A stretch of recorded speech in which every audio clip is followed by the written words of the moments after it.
The sun hung low over the Arizona desert, spilling molten gold across the dusty little town of Red Butte. Morning heat was already shimmering off rooftops, the kind that made horses restless and men irritable. Inside the town's only stable, Emily Hayes wiped a line of sweat from her brow as she brushed the flank of a chestnut mare. She moved quietly, her gentle hands and calm voice known to every horse within 20 miles.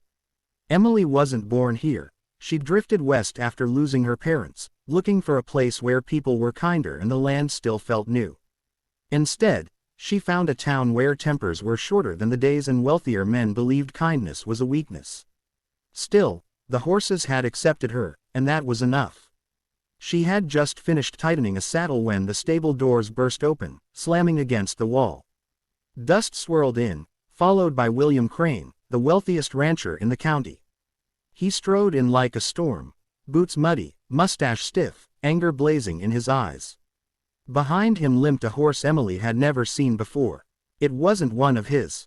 The animal was tall, lean, trembling. Strands of foam clung to its chest. Its legs carried scratches, and its breath came ragged and uneven.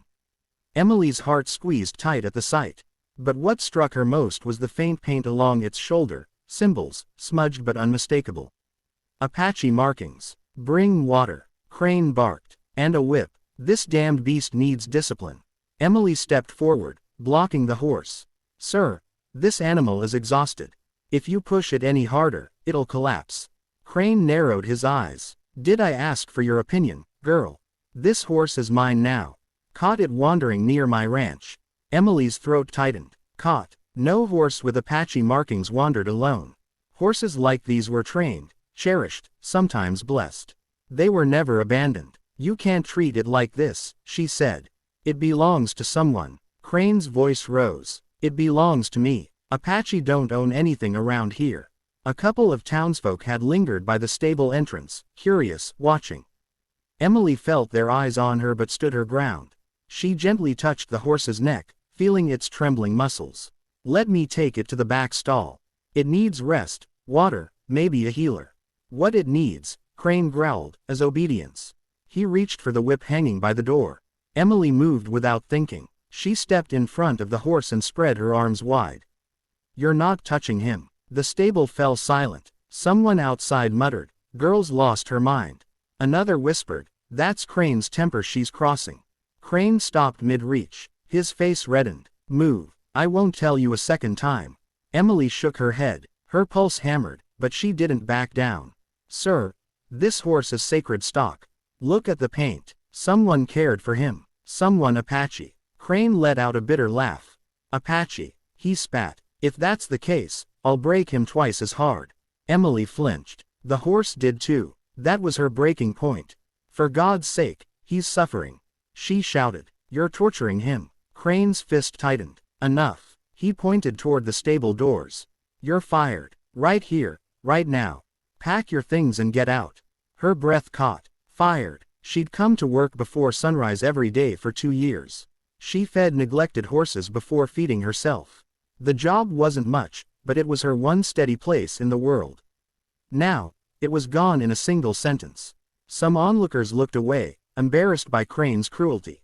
Others whispered excitedly. Red Butte thrived on gossip. Emily swallowed, refusing to let tears surface in front of him.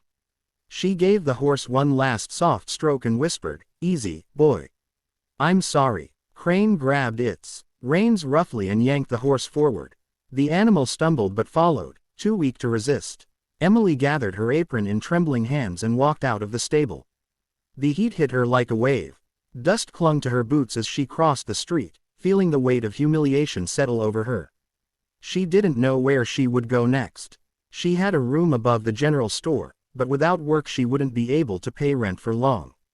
Red Butte continued its morning rhythm. Shopkeepers opening doors, kids chasing each other, wagons rattling by, but to Emily everything felt distant, blurry. She leaned against the old water trough by the sheriff's office, inhaling shakily. She didn't regret defending the horse, but she feared the consequences. Her thoughts were interrupted by the faint tremor under her feet. At first she thought it was a wagon rolling by. But the tremor grew, deep, rhythmic, unmistakable. The ground seemed to thrum with it. Hoofbeats. Lots of them. People began stopping mid-stride. Heads turned eastward. A distant cloud of dust was rising at the desert's edge. Riders, someone whispered. No, not riders, said another. War party. Emily blinked, heart climbing into her throat. The dust cloud approached rapidly, revealing silhouettes, horses, tall riders, spears glinting in the sun. Apache, an old man murmured anxiously. And they're headed straight for town. Fear rippled through Red Butte. Shop doors slammed shut. Mothers dragged children indoors. The sheriff stepped out of his office, hand instinctively resting on his holster, eyes narrowed. But Emily couldn't move. Something inside her whispered that this wasn't a random patrol. The thunder of hooves grew. Within minutes, nearly 24 Apache warriors rode into town. Their horses moved in tight formation, disciplined and alert. The riders' faces were painted for war.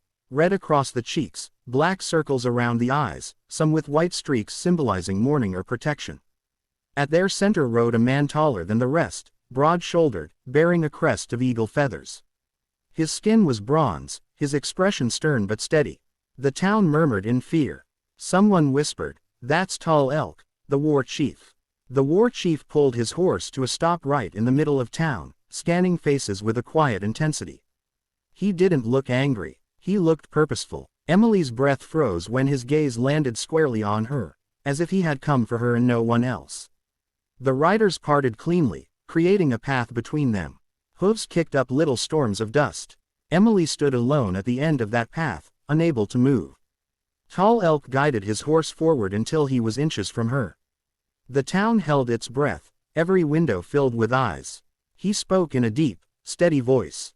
"You were the one who protected the painted horse." Emily nodded slowly, barely able to speak.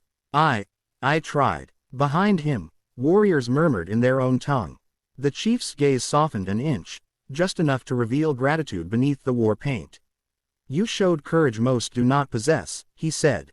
Emily felt her chest tighten. Fear, relief, confusion all tangled together. Tall Elk lifted his chin slightly. "And because of that, the Apache have come to speak." Just 1 hour after losing her job, her entire world was about to shift in ways she could never have imagined.